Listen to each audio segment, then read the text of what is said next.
Sul tema grandi navi, il solco che si è aperto tra Roma e Venezia appare sempre più profondo. Se il disastro sfiorato domenica sul canale della Giudecca ha messo il tema in cima all'agenda politica, sul come intervenire, le differenze tra il Ministero dei Trasporti, che mette sul tavolo 3 progetti riguardanti Malamocco, il Lido e Chioggia, e il Comune di Venezia e la Regione, favorevoli viceversa all'ampliamento del canale Vittorio Emanuele con approdo a Marghera, appaiono al momento inconciliabili. A Roma Toninelli ha tenuto un incontro a cui ha partecipato anche il presidente dell'autorità portuale di Venezia, Pino Musolino.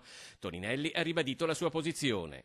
È appena terminata un'importante riunione al MIT sul dossier grandi navi. Due sono le notizie. La prima è che non esiste e non è mai esistito un progetto Marghera. Significa che il sottoscritto e il mio ministero non ha mai bloccato nulla, che ne abbia detto qualcheduno da ieri ad oggi. La seconda notizia è che continuiamo a lavorare per una soluzione finalmente definitiva che porti fuori le grandi navi da Venezia.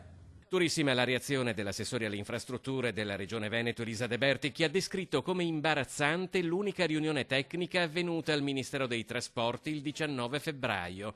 Il ministro Toninelli, racconta l'assessore, è arrivato con un'ora di ritardo, chiedendoci se avevamo già finito. Alla nostra risposta, che stavamo aspettando lui per iniziare la riunione, prosegue l'assessore De Berti, è entrato nel panico. Non si è nemmeno seduto davanti a noi per attendere invece i tecnici, facendo intuire che da solo non sapeva da che parte iniziare.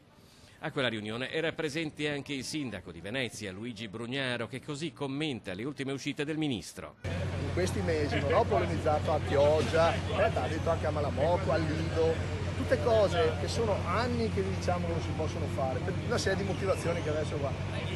E allora abbiamo detto, aspettiamo, no, intanto lasciamo andare, ma almeno facciamo soluzioni immediate e le spostiamo intanto, no? Tanto che Lustogenio fa i progetti che capirà un domani se sarà ancora lui ministro che non si realizzano. Però almeno risolviamo il problema urgente. Si è scoraggiati quando si trova un ministro così. Noi a casa nostra continuiamo a fare quello che possiamo. Però questi sono temi nazionali dove il Mose, può essere tutto niente del Mose. Dov'è il Mose? Manda Toninelli, è lui sempre.